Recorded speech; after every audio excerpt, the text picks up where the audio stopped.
한번 따라 하실까요? 더 좋은 제사를 만드신 예수님. 더 좋은 제사를 만드신 예수님. 예, 히브리서는 계속 반복해야 이게 알기 때문에 반복하는 걸 여러분 이해를 좀 해주시면 좋겠습니다.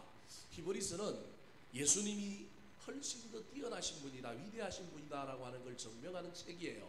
왜 그걸 증명하려고 하느냐 하면 유대교에서 기독교로 개종했던 사람들이 핍박을 당하게 되는 거예요. 로마의 핍박을 당해요. 정치적인 핍박을 당한단 말이에요. 근데 로마의 핍박을 당할 뿐만 아니라 그 당시 로마가 지배하던 세상에는 가이사가 우리의 주인입니다, 이런 인사를 했어요.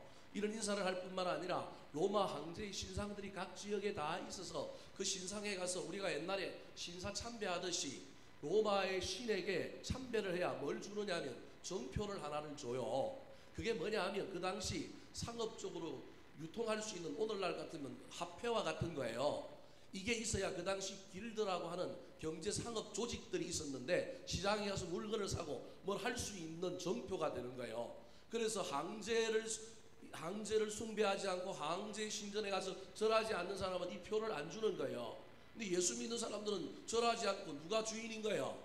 하나님이 주인이다, 예수님이 주인이다, 그러니 우리는 절을 안 하니 이게 정치적인 핍박도 있을 뿐만 아니라 경제적인 압박도 있는 거예요. 거기다가 이 유대교에서 기독교로 개종했던 사람들이 더 큰 문제가 있는데, 예수를 메시아인 줄 알고 믿었는데 점점 지나고 나니까 이 마음속에서부터 뭐가 생기느냐, 의심이 생기는 거예요. 이 산이 아닌가며, 이런 마음이 드는 거예요. 메시아라 그랬는데, 예수 그리스도가 우리를 구원하실 분이라고 그렇게 믿었는데 이분이 진짜 우리를 구원할까? 여기에 신학적인 혼란이 온 사람들에게 이 편지를 써서, 아니야, 제대로 믿고 있어, 그분이 우리의 메시아여 구원자야, 그분이 우리를 구원할 거야, 세상에 구약에 나오는 어떤 인물보다 훨씬 더 뛰어나다라고 하는 것을 이야기함으로 믿음을 굳건하게 만들려고 하는 책이 뭐냐 하면 바로 이 히브리서예요. 그래서 히브리서는 예수 그리스도가 누구라고 지금 이야기하려고 하느냐 하면 우리의 구원자다라고 하는 것을 이야기하려고 하는 거예요.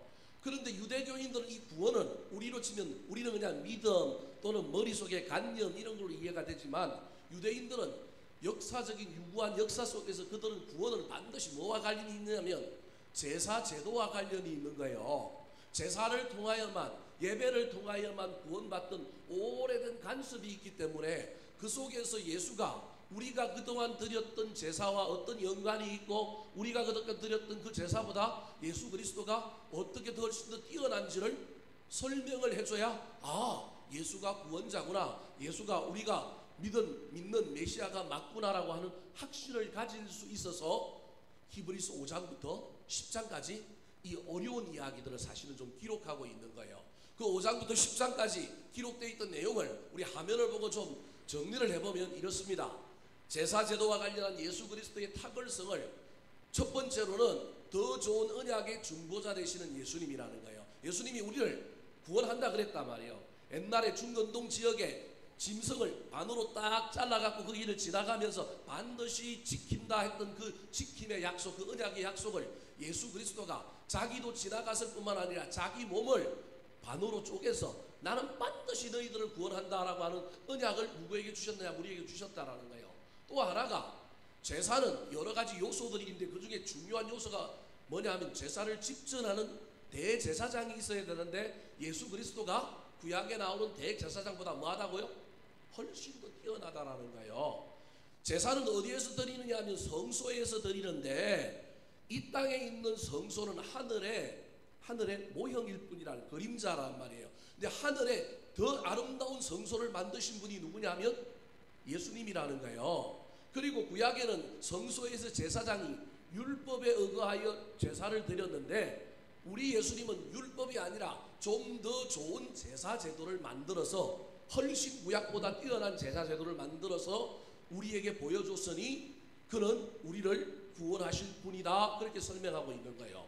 오늘 본문은 어제까지는, 지난주까지는 성소에 대한 이야기를 했다고 한다면, 이제 오늘 본문부터는 무엇에 대한 이야기를 하고 있느냐면 더 좋은 제사 제도를 만드신 예수님에 대한 이야기를 하고 있는 겁니다. 그런데 이 이야기가 오늘을 살아가는 저와 여러분에게도 아주 중요해요. 예수님께서 유대인들에게 새로운 제사 제도를 만들었다고 하는 것은 오늘을 살아가는 저와 여러분에게는 어떤 의미가 있느냐면 예배와 관련이 있는 거예요. 주님이 만드신 제사 제도가 저와 여러분의 신앙생활의 예배와 관련이 있기 때문에 이 제사 제도 속에 나타난 예배의 원리를 잘 이해해서 다시금 우리 주님이 만드신 그 제사 예배 안으로 저와 여러분이 들어가야 할 중요한 지침이 오늘 본문 안에 있다라는 것입니다. 자, 그렇다면 예수님이 만드신 더 좋은 제사는 어떤 제사일까요? 따라 하시겠습니다. 스스로 더 좋은 제물이 되신 제사. 스스로 더 좋은 제물이 된 제사. 23절 말씀 같이 한번 읽어볼까요? 시작. 그러므로 하늘에 있는 것들의 모형은 이런 것들로서 정결하게 할 필요가 있었으나 하늘에 있는 그것들은 이런 것들보다 더 좋은 제물로 할지니라. 여러분, 히브리서는 문장이 상당히 어렵습니다. 제가 저걸 하나씩 좀 설명을 해볼게요. 그러므로 하늘에 있는 것들의 모형은 지금 무슨 얘기를 하고 있냐면 이 땅에 있는 제사 제도를 얘기하는 거예요. 이 땅에 있는 제사 제도는 이런 것들로서 정결하게 할 필요가 있다. 그럼 이런 것이 뭐냐 하면 아까 우리가 읽었던 16절부터 21절에 나오는 막 피를 가지고 뭘 바르고 막 하는 얘기들이 앞에 나오잖아요. 그걸 얘기하는 거예요. 그러니까 이 땅에 있는 제사 제도, 구약 시대부터 모세 시대부터 만들어졌던 이 땅의 제사 제도가 모형인데 이런 것들은 뭘 할 필요가 있느냐면 정결할 필요가 있어요. 무엇으로? 이런 것들이 뭐냐면 피란 말이에요. 피. 앞에 나오는 피에 대한 이야기가 이런 것들이에요. 이런 것들로 피로 우설초로 정결케 해야 될 필요가 있지만 하늘에 있는 그것들은 하늘나라에 속한 제사는 이런 것들보다 훨씬 더 좋은 제물로 제사 드린다는 거예요. 그러니까 앞에 문장과 뒤에 문장을 딱 비교하면서 이 땅에 있는 유대인들이 기존에 드렸던 제사와 예수 그리스도가 이 땅에 오셔서 십자가에 못 박혀 돌아가심으로 새롭게 만든 제사 제도를 우리에게 설명하는데 이 두 제사에 차이점이 있고 공통점이 있는데 차이점은 뭐냐 하면 제물이 다르다는 거예요. 공통점은 뭐냐 하면 뭐가 공통점이냐면 똑같이 뭐가 필요하다고요? 피가 필요하다. 옛날 모세의 율법에 의한 것도 그 죄를 사하기 위해서는 뭐가 필요해요? 피가 필요해. 그런데 예수님이 새로 만드신 이 모든 제사법, 새로운 제사법에도 뭐는 필요해? 피는 필요해. 그런데 뭐가 달라요? 제물이 달라.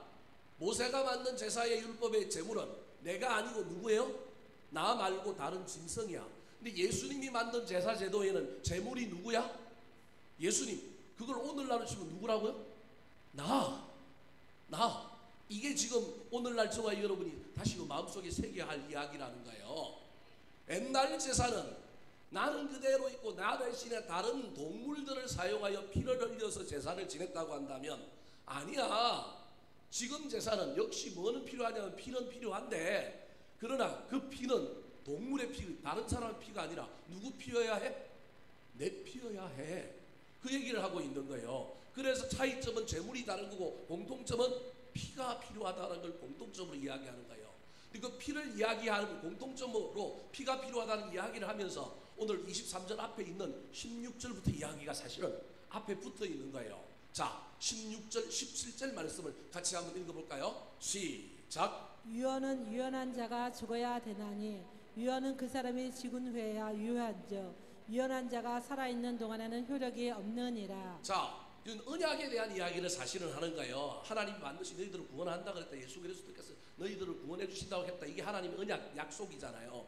근데 언약을 지금 알기 쉽도록 무엇과 관련하여 설명하고 있느냐 하면 언약 안에 들어있는 부분 집합인 유언을 통하여 설명을 하는 거예요. 아버지가 유언을 했어. 물론 우리나라 지금 현재 민법에 의하면 살아생전에도 제사는 유언은 유효하여 그것을 상속할 수 있지만 일반적으로 아무리 아버지가 유언해도 그 유언이 이루어지려면 뭐 어떻게 해야 돼요? 죄송한 이야기지만 아버지가 돌아가셔야 된다는 거예요. 그 얘기를 하고 있는 거예요. 지금 유언은 사람이 죽어야 이루어지는 것처럼 예수 그리스도께서 우리에게 행하신 언약, 그 언약도 예수 그리스도가 죽어야 피가 있어야 그 언약이 이루어진다라고 하는 걸 설명하는 거예요. 이해되셨죠? 그래서 16절부터 22절까지 내용이 왜 앞에 들어있는지를 이해를 해야 됩니다. 왜 제가 본문을 그렇게 잘랐는지를 여러분이 이해를 하셔야 됩니다. 지금 이야기하고 싶은 것이 뭐냐 하면 피는 두 개 제사가 다 똑같이 필요하지만 한 제사는 제물이 3 제3자라는 거예요. 그런데 이번 제사는, 예수님이 만든 제사는 예수님 자신이라는 거예요. 이것은 신약시대를 살아가는 오늘날 저와 여러분에게도 똑같이 저와 여러분에게 해당되는 거예요.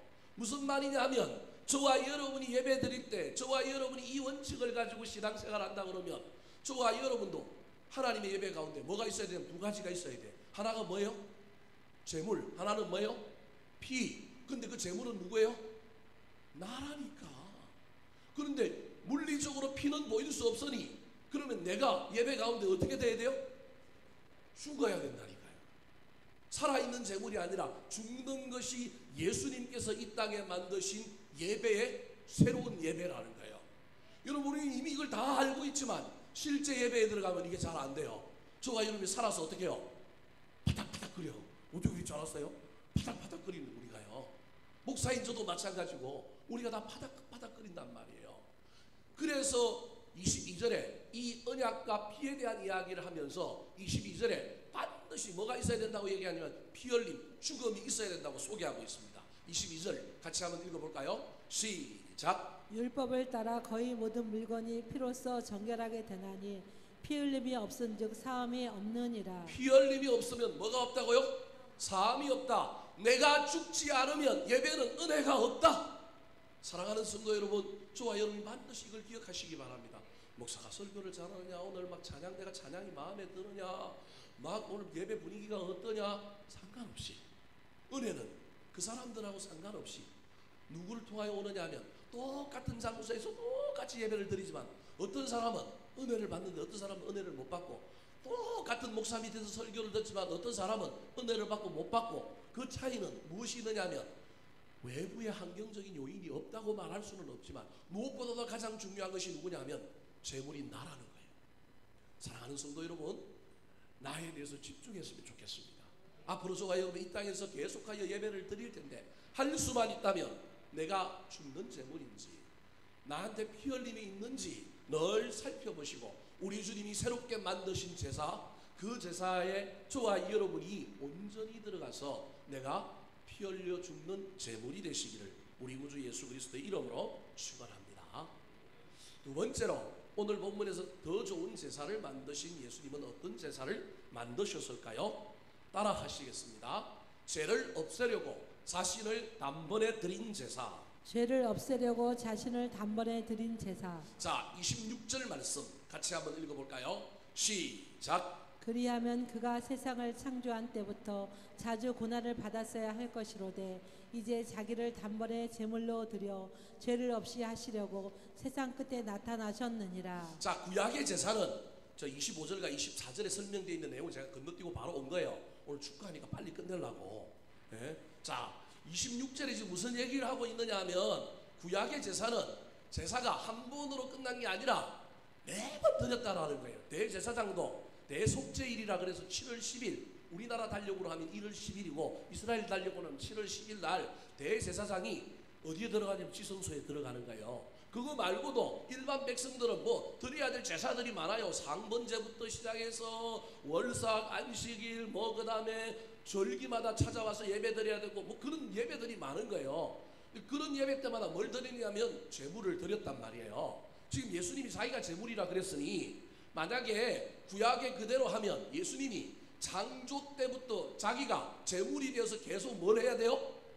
고난을 받아야 됐다라는 거예요. 그 제사 제도가 불완전했다라는 걸 설명하는 거예요. 만약에 그 제사 제도라고 한다면 내가 그 제사 제도에 내가 제물인데, 그러면 나는 창조 때부터 자주 뭘 받아야 해? 고난을 받아야 할 거다. 내가 계속 뭘로 드려져야 돼요?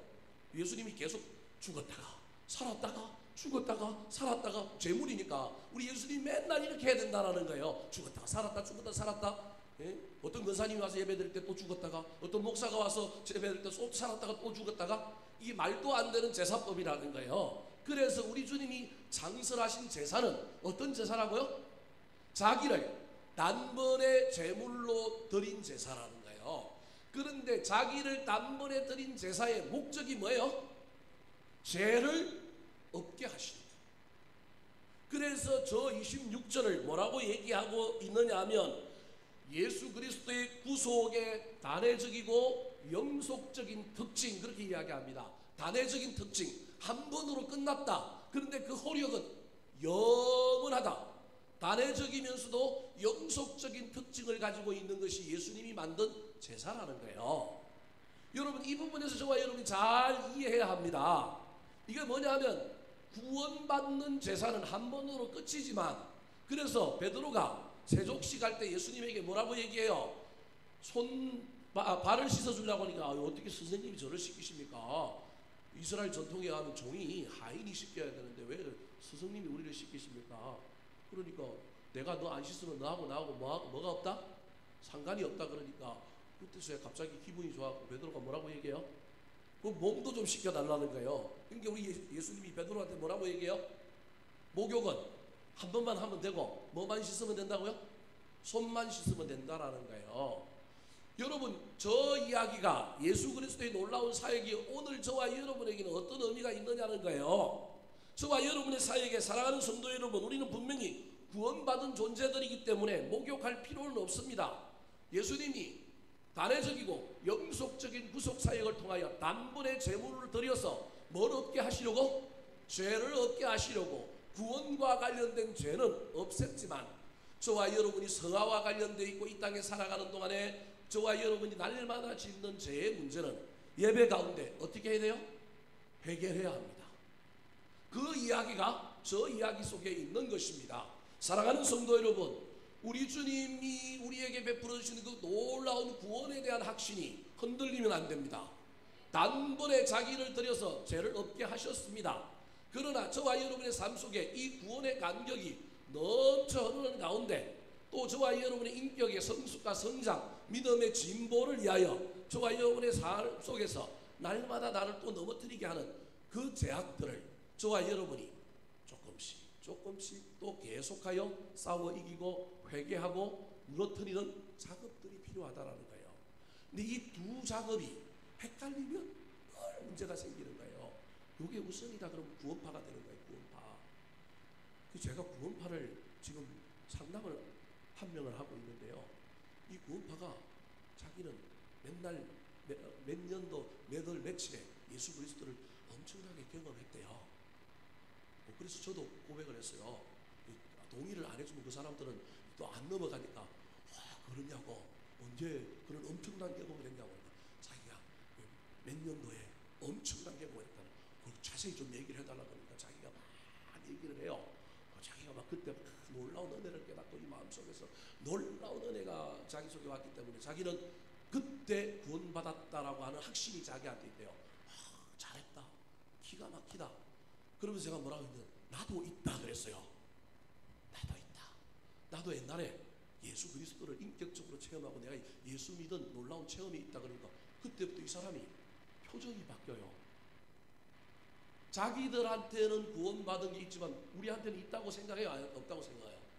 없다고 생각하는 사람들이 구원파예요. 그리고 그 학정을 누가 해줘야 되느냐 하면 구원파에 있는 자기들이 우리의 이야기를 들어보고 아니다 싶으면 다시 구원받아야 돼. 다시 믿음 생활해야 돼. 이러고 그걸 누가 확인해 줘야 되느냐 하면 자기들이 이때 너희들이 구원받은 거야. 자기들 입으로 이렇게 이야기해 줘야 되는 거예요. 이게 영적인 교만이죠. 그래서 자기 구원받은 걸 제가 막 인정해 주면서 야 너무 멋지다, 대단하다, 너 진짜 예수 잘 믿었구나, 나도 있다 그러니까 안 믿는 거야. 내가 목사인데, 자기는 평신도인데 안 믿는 거야. 그래서 내가 이야기해서 내가 옛날에 진짜 예수 그리스도를 믿었다고 생각했는데 제대로 안 믿었는데 그때 다시 한번 성령 충만을 경험하고 내가 그냥 부모님들 때문에 어려서부터 신앙생활을 했기 때문에 믿었던 그게 아니라 진짜 인격적으로 내가 대학생 때 예수 그리스도를 만났다 그랬더니 아니라는 거야. 그건 가짜라는 거야. 다시 믿어야 된대. 자기가 다시 믿으면 그것을 자기가 보고 뭐 해주겠다고요? 알려주겠대. 이때가 당신이 예수 그리스도를 믿은 거다라고 하는 걸 알려주겠다는 거예요. 여러분, 구원파가 다 나쁜 건 아니지만요, 이 구원파가 가지고 있는 문제점 중에 하나가 뭐냐 하면 양극단이 나타나요. 이 구원의 어떤 행위를 어떤 때를 탁 지정해놓고 그것을 가지고만 다른 사람의 구원을 자기와 비슷한 경험이 아니면 인정하지 않는 사람들은 이 구원을 받았기 때문에 이 구원받은 초대교회 시대 영주주의하고 비슷한 거거든요. 이 사람들이 가지고 있는 양극단은 이거예요. 하나는 금욕주의, 하나는 쾌락주의. 이 두 개가 구원파에게 딱 나타나요. 구원받았기 때문에 난 뭘 먹어도 돼? 술 한잔 해도 돼? 왜 구원파 교인들 중에 이런 사람이 있어요? 아주 신앙에 확신이 있기 때문에, 난 구원받았기 때문에 육신적으로 술을 한잔 먹어도 내 육신은 육신적으로만 더럽혀지지 내 영혼은 더럽혀진다 안 더럽혀진다? 안 더럽혀진다. 믿을만 하겠죠. 이거 편리하고 좋죠. 이런 생각을 가지고, 아니 실제로 한국의 구원파 중에 있다니까요. 저 가양대교 건너가면 저 가양대교 건너가서 오른쪽에 보면 예언교회라고 큰 강수기에 다락방 계열의 큰 교회가 하나 있어요. 큰 교회. 지금 제가 그 교회 2명을 지금 상담하고 있는데, 그 중에 한 명은 아주 금욕주의에 빠져 있고 한 명은 아주 어디에 빠져 있느냐는 쾌락주의에 빠져 있어요. 자기가 구원을 받았기 때문에, 자기 영이 깨끗하기 때문에 육신의 그 어떠함이 자기를 침범하지 못하는 거예요. 자기의 육신이 영혼을 지배하지 못해요. 영혼이 육신을 지배하기 때문에 난 지금 너무너무 거룩하기 때문에 내가 하는 육신적인 그 모든 이런 내 영혼의 그 고귀함을 무너뜨릴 수 없다고 생각하는 사람이 한 사람. 또 한 사람은 철저하게 금욕주의에 빠져서 육신으로 행하는 건 전부 뭐예요? 악이에요. 그래서 부부관계도 안 하고 남편이 저한테 데리고 와서 지금 상담을 해요. 자기 아내가 이상하다는 거예요. 이 교회 갔는데 예수를 잘 믿다가 이 교회 갔는데 아이고 어느 순간에 자기가 예수 그리스도를 인격적으로 만났다고 그때부터 뭘 이상하게 여기냐면 육신, 뭐 음식, 그 다음에 막 삶과 관련된 이야기를 전부 막 폄하하고 이상하게 여기는 이야기가 나오는 거예요. 제가 지금 무슨 얘기를 하다가 이 구원파의 이야기와 이 양극단을 이야기하느냐면, 저와 여러분이 단회적으로 단번에 구원받은 이 구원의 기쁨도 있어야 하고, 그 다음에 뭐도 있어야 되냐, 그 구원의 기쁨 때문에 내가 정죄받으면 안 돼요. 내가 흔들리면 안 돼요. 비록 내가 실패하고 넘어지고 때로는 내 인격이 개차가 같을지라도 저와 여러분이 예수 믿어서 구원받은 존재라고 하는 이 놀라운 사실이 흔들리면 안 돼요. 그런데 이것 때문에 뭘 또 함부로 하면 안 되느냐, 뭘 잊어버리면 안 되느냐면, 내가 날마다 손을 씻어야 될 존재라는 걸 잊어버리면 안 된다니까요. 근데 너무 손 씻는 데만 정신이 팔려가지고, 너무 이 손 씻는 데 미세한 죄까지 찾아내고 이 손 씻는 데만 정신이 팔리면 또 뭘 잃어버려요? 내가 구원받았다라고 하는 존재, 이 자유함을 또 잊어버리는 거예요. 이것에 조화가 있어야 되는 겁니다. 지금 저 26절에서 이야기하고 있는 것이, 우리 주님께서 단번에 제물로 우리를 드려서 우리는 더 이상 이제 구원과 관련된 악한 마귀의 정죄에 넘어갈 필요가 있다 없다? 없다. 그럼에도 불구하고 저와 여러분이 이 땅에서 살아가는 동안에 구원의 죄는 흔들리면 안 되지만, 이 땅에서 저와 여러분이 그럼에도 불구하고 죄를 싸워야 하는데, 그게 예배 가운데 들어와야 되는 거예요. 오늘날 한국교회, 특별히 장로교회가 칭의, 의롭다함을 받은 이 예전론과 관련된 칭의와 관련하여 이게 너무 깊이 들어와 있기 때문에 오늘날 한국교회 내 죄 문제, 회개 문제가 많지가 않아요. 구원파는 이게 아주 많아요. 그래서 문제인 거예요. 사랑하는 성도 여러분, 저와 여러분의 예배 가운데 예수 믿고 구원받은 놀라운 기쁨이 예배 안에, 제사 가운데 넘쳐 흘렀으면 좋겠습니다. 근데 그 기쁨으로 말미암아 또 나에게 있는 연약함의 죄, 손을 씻고 발을 씻어야 할 죄들을 찾아내고 그것까지도 주님 앞에 올려드리고 우리 주님 앞에 해결함을 받는 저와 여러분의 예배가 되시기를 우리 구주 예수 그리스도의 이름으로 축원합니다. 마지막으로 예수님께서 만드신 더 좋은 제사 예배는 어떤 예배 제사일까요? 따라 하시겠습니다. 심판이 아니라 구원하기 위하여 다시 오시는 제사. 심판이 아니라 구원하기 위하여 다시 오시는 제사. 자, 지금 하는 건 조금 이제 내용이 어렵습니다. 여러분 어려워도 한번 들어보시기 바랍니다. 제가 어렵게 설명하지 않도록 예를 써보겠습니다. 자, 우리 주님이 만드신 제사는 구원과 관련된 거였어요. 근데 지금 주님이 뭐라고 얘기하냐면, 구원만 있는 것이 아니라 뭐도 있다고요? 심판도 있다. 그 얘기를 하는 거예요. 자, 27절 말씀 같이 한번 읽어볼까요? 27절 시작. 한 번 죽는 것은 사람에게 정해진 것이요 그 후에는 심판이 있으리니. 자, 사람은 죽지만 반드시 뭐를 받는다? 심판을 받는다. 근데 그 심판의 주체가 누구다? 예수님이다. 예수 그리스도가 심판할 거다. 초림으로 오신 예수님은 구속의 예수님이지만 재림으로 오실 예수님은 어떤 예수님이라고요? 심판의 주님이라는 거예요. 그런데 문제는 오늘 본문에는 예수 그리스도를 심판의 주라고 얘기를 안 해요. 뭐라고 얘기하고 있느냐면, 자, 28절을 한번 읽어볼까요? 예수 그리스도가 다시 오시긴 오실 건데 그 다시 오심의 목적이 심판이 아니라고 얘기해요. 우리가 전통적으로 배우는 거하고 좀 다른 이야기를 해요. 그렇다고 심판을 안 하신다는 얘기가 아니에요. 자, 28절 한번 읽어볼까요? 시작. 이와 같이 그리스도도 많은 사람의 죄를 담당하시려고 단번에 들이신 바 되셨고 구원에 이르게 하기 위하여 죄와 상관없이 자기를 바라는 자들에게 두 번째 나타나시리라. 자, 저기 보십시오. 예수님께서 마지막 절에 보면, 마지막에 부분에 보면 두 번째 뭐 하시리라? 나타나시리라. 그 두 번째 나타나는 게 뭐예요? 재림이죠. 근데 여러분, 두 번째 나타나는데 두 번째 나타나는 목적이 뭐라고 지금 이야기하고 있느냐면 구원에 이르게 하기 위하여 죄와 상관없이 자기를 바라는 자들에게 나타나시겠다라는 거예요. 지금 히브리서 기자는 예수 그리스도의 재림을 심판의 관점에서 이야기하고 있는 것이 아니라 뭘로 이야기하고 있냐면 구원의 관점에서 이야기하고 있는 거예요. 여러분, 구원의 관점에서, 자, 요거를 제가 이렇게 설명을 한번 해보겠습니다. 여러분 잘 좀 이해를 해주시면 좋겠어요.